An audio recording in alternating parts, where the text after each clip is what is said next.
Hi, I'm Miss Curious. I have a small quiz for you today. Observe with me my friends, James and Tina, who are involved in some activities. What do you think is common in all these scenarios? In all these scenarios, force is being applied to move or stop a body. However, the force applied is of different types. In this lesson, you will learn about the effects of force and the types of force. At the end of this lesson, you will be able to define force, identify the effect of force on an object, identify the direction of net force in a given situation, and identify the type of force applied in a given situation. Let's analyze the situations we observed earlier. Can you make out exactly what Tina and James are doing in each situation? In the first situation, James is pulling a wooden log. Oof, this is heavy. In the second situation, James is hitting or pushing a ball. Okay, what a load of stuff. Now for billing. In the third situation, Tina is pushing a shop cart towards the billing counter. Move out of my way. Don't push me, you move. Finally, in the fourth situation, Tina and James are both pushing each other with equal force. That's why neither of them is moving. So, what's the conclusion? Did you notice that James and Tina are either pushing or pulling when they apply force?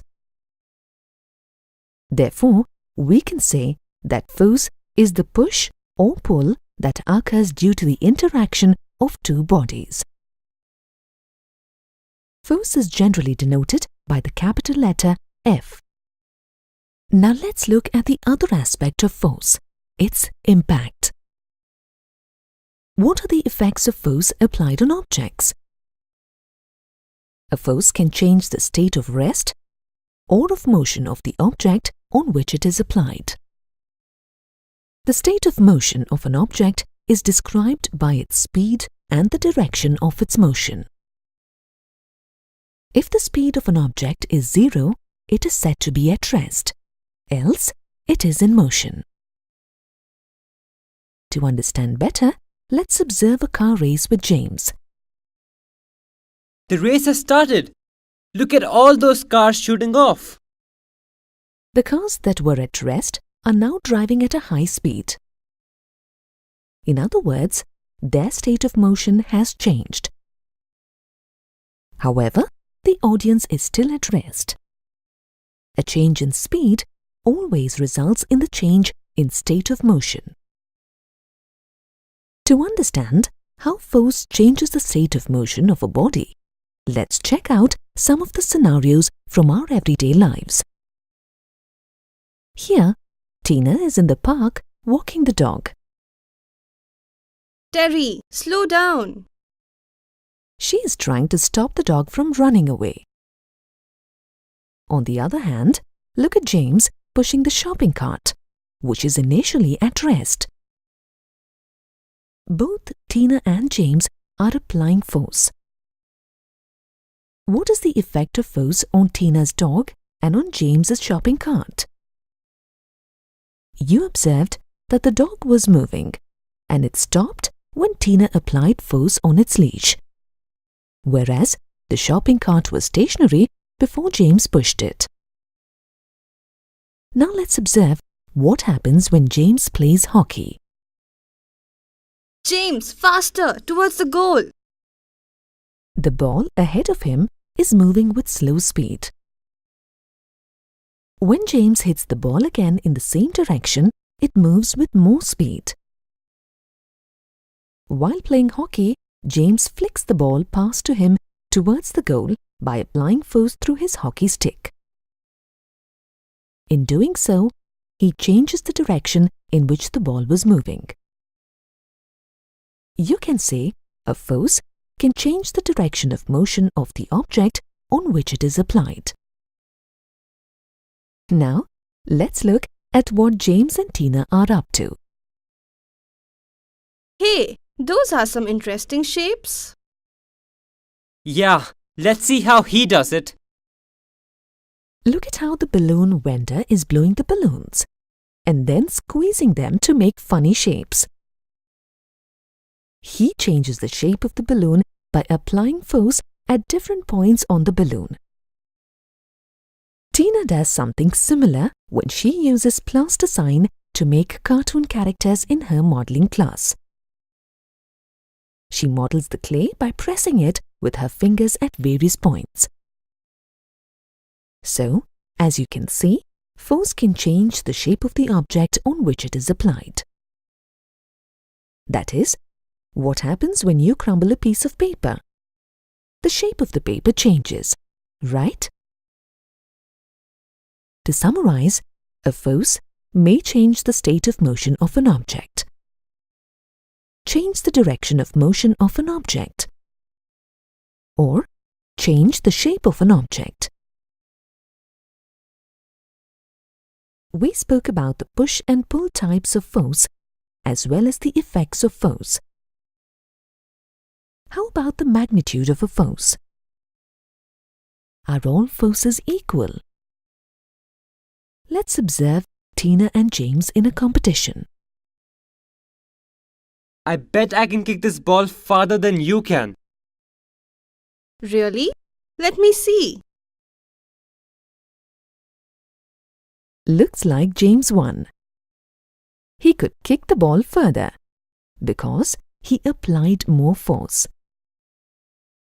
The force applied by Tina and James differed in quantity or magnitude, even though it was a push force in both cases, and resulted in the movement of the ball across the field. To sum up, the quantity of force is known as its magnitude, which is the measure of the force. A larger force has more magnitude and vice versa. So far, you have seen effects of single forces in terms of pulling and pushing. But in real life, there are often multiple forces acting on a body simultaneously.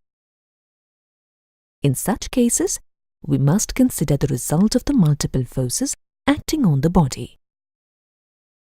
This resultant force is called the net force. Sounds confusing? Let's look at some examples. Tina is applying force to push the table to the wall, but she is unable to do so. The table seems to be too heavy for her to push forward alone. Hey James, come, lend me a hand please. Observe what happens now. When James and Tina both pushed the table together, it was easier for them to move the table. This shows net force is bigger than the individual forces, in this case, where the individual forces act in the same direction. Conversely, the net force can reduce when two forces act in opposite directions. Do you remember the story of the two goats crossing a narrow bridge in opposite directions? Neither of them wanted to go back and give way to the other. They pushed at each other and were initially stuck in one spot. However, the bigger goat kept pushing with increasing force till the other goat gave way. Here, the net force was 0 initially, as both the goats were pushing in opposite directions with equal force. When the bigger goat increased the force applied, it succeeded in moving ahead. The net force in this case acted in the direction of the individual force that was of higher magnitude. Observing these scenarios, we can conclude that in the case of multiple forces applied on an object, if the two forces act in the same direction on an object, the net force acting on it is the sum of both the forces, Conversely, if the two forces act in the opposite direction on an object, the net force acting on it is the difference between the two forces. Therefore, net force is the sum of all the forces acting on the body. The magnitude and direction of the net force on the body depends on the magnitudes of the individual forces and their directions. Hey, Tina. Hi, James. Hi, Miss Curious. What mysteries are you solving today? Well, I'm exploring concepts related to force. And I have a couple of questions for you. Tina, can you lift your shopping bag without holding it? James, can you pull open a desk drawer without touching it? Of course not. That's a silly question. Right. I agree. So, generally, objects have to be in contact for the application of force. Absolutely. But I can think of a situation where force is applied even though you cannot see the contact between objects. Can you guess where this is possible? It's a magnet you are talking about. You got it. A magnet can attract a nail towards itself without even touching it, right? Hence, we can classify forces as contact forces or non-contact forces. A contact force is a force between two objects that are in contact with each other. Any force that is exerted without any contact between two bodies is a non-contact force. There are two very common examples of contact forces that you observe often. They are muscular force and frictional force.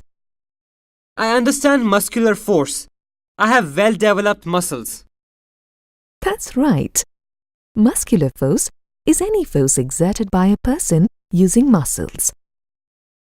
Muscular force enables us to perform all activities involving the movement or bending of our body. Muscular force is involved in all your actions. For example, when you throw a ball, ride a bicycle, or lift weights. But it's not limited to human beings. You see animals walking, galloping, or eating. All these actions also involve muscular force. Animals like bullocks, horses, and donkeys are used to draw carts and perform other tasks for us. All these animals use muscular force to perform such tasks. So, what about the other contact force? Frictional force? Frictional force is the force that opposes motion. That is, it acts in a direction opposite to that of motion. Where can we see friction in action? Consider a ball rolling in the field. You'll notice that it comes to rest in few moments. Now, look at this car when the engine has been switched off. Its speed decreases gradually. Finally, it stops. Do you observe anybody exerting force to stop the car or the ball? Nobody. Even then, something seemed to stop the movement of both these objects, right? Friction is responsible for changing the state of motion of objects in both these situations. But what about non-contact forces? Are there any other non-contact forces apart from magnetic force? As a matter of fact, there are. Non-contact forces can be magnetic force, electrostatic force, or gravitational force. Let's consider them one by one. The force exerted by a magnet on a certain metallic object or another magnet is known as magnetic force. Dad gave me a magnet the other day. He was showing me his toolkit, and I discovered that the magnet was attracting all the nails in the box. Yes, magnetic force can do that. Let's show Tina as well. Take a few shoe nails and place them in one end of a wooden table. Bring a magnet and place it on the farther end of the table. You see no change in the position or state of motion of the nails. Now, bring the magnet closer to the nails, gradually dragging it over the table. As the magnet comes near enough to the nails, you observe that the nails start shifting position and trying to get closer to the magnet. Bring the magnet even closer to the nails. The nails eventually get attached to the magnet. But magnets can repel also, right? Yes, you may have learned in your class that the like poles of a magnet repel each other. If you place two magnets with their like poles facing each other and try to bring them closer, you will find that the magnets are resisting the movement. They are pushing each other away. So, can you see how magnets exert pull as well as push force on each other?